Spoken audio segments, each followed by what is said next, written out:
entendendo quais são os caminhos que a gente pode trilhar para que a gente rapidamente possa agir, eu acho que esse é o maior desafio que a gente tem.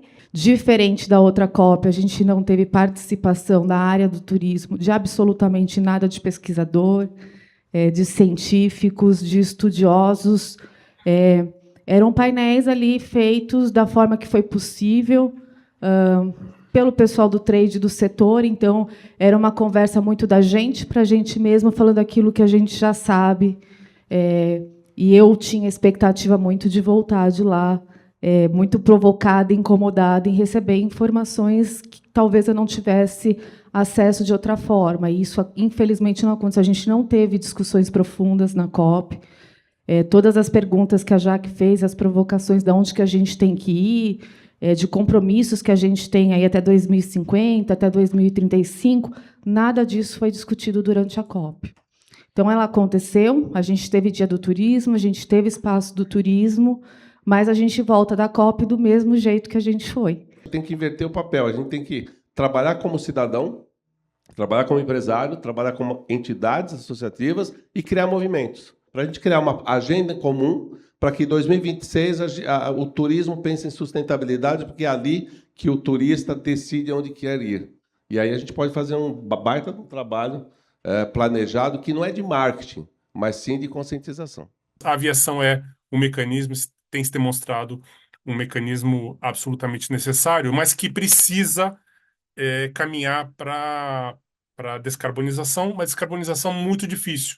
Eu acho que o momento da COP ela colabora para essa integração e também, já que para a gente identificar quais são os elementos que a gente deveria priorizar para responder aos desafios da COP que ficaram tão evidentes e, eventualmente, usar os incentivos, os investimentos que estão disponíveis e a gente se estruturar para apresentar propostas coletivas e que não é associação A, B, C, mas tentar fazer uma matriz em conjunto de priorização de temas. A gente já tem compromissos que são caros, que são custosos.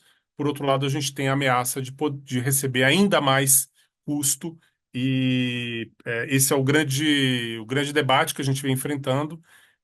E a nossa luta é uma luta para garantir uma aviação sustentável e justa e que possa preservar esse direito ao transporte para as futuras gerações dos nossos filhos e netos. Nós temos 1.000 apartamentos em Belém, né, 5 hotéis, mas existe toda uma cadeia de hotéis que precisa ser mais envolvida nisso, sensibilizados, né, inclusive, eu acho que a partir do poder público também abrir linhas de crédito para que as pessoas possam fazer não só reformas e melhorar a ambientação dos hotéis, das cidades, que seja de Belém, do norte, do país todo, mas também, e eu achei muito interessante essa lei que foi citada aí da questão da reciclagem, né, eu não tinha conhecimento, já anotei aqui e vou buscar mais informações sobre isso. É isso que a gente precisa fazer com toda a cadeia produtiva do turismo, para que as pessoas se sensibilizem e façam adesão para que a gente atinja esses objetivos. Então, estava em jogo nas negociações da COP 1,3 trilhão aqui para a gente distribuir pelos setores e cada um fazer os investimentos necessários para as suas prioritárias tarefas de transição para a economia de baixo carbono. Agora, quem não brigar, não tiver proposta, não saber quanto custa, quanto precisa receber, provavelmente vai receber um total de zero, né? A gente não pode parar de comunicar o que está sendo feito. Porque a gente faz as coisas, isso é uma coisa muito do Brasil, a experiência que a gente tem. A gente sabe, é gostoso, é bom, o Brasil é ótimo, mas a gente faz isso para a gente mesmo. A gente sabe de todas essas coisas. E a gente esquece de que tudo isso, a gente tem uma diplomacia maravilhosa, mas a gente, principalmente nessa área de turismo, a gente tem dificuldade em ter uma comunicação contínua com o resto do mundo, falando sobre aquilo no que a gente é bom e o que está sendo feito. A ONU apresentando o crescimento do número de visitantes e a gente aqui como parque, né, como atração turística e presente nos territórios, que também uma importância muito relevante no sentido de como a gente faz toda essa gestão e de minimizar o impacto em todos os pilares, a gente quer mais visitante, a gente quer cada vez mais visitante que vai precisar se deslocar, que vai precisar chegar de carro ou de avião, ou seja lá qual for o meio de transporte. Então,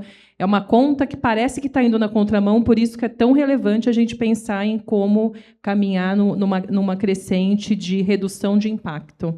E não só a redução de impacto, mas a gente já está no momento de regenerar o que a gente causou no passado.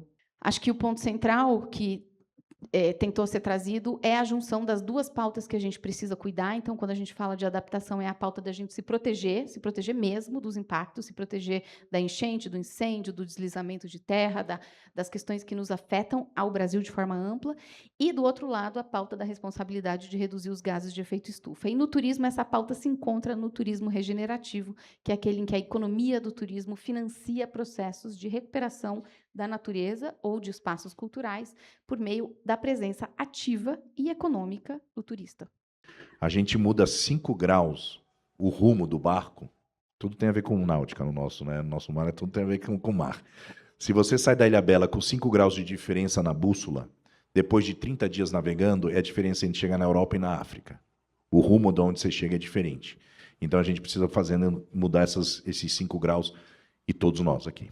Então, eu acho que o que fica dessa conversa aqui, o que eu quero colocar à disposição, é o interesse, a disponibilidade para esse tipo de conversa, para essas aproximações, a inclusão da academia, toda essa reflexão sobre o turismo na pauta climática é fundamental. A gente está à disposição para que isso seja construído.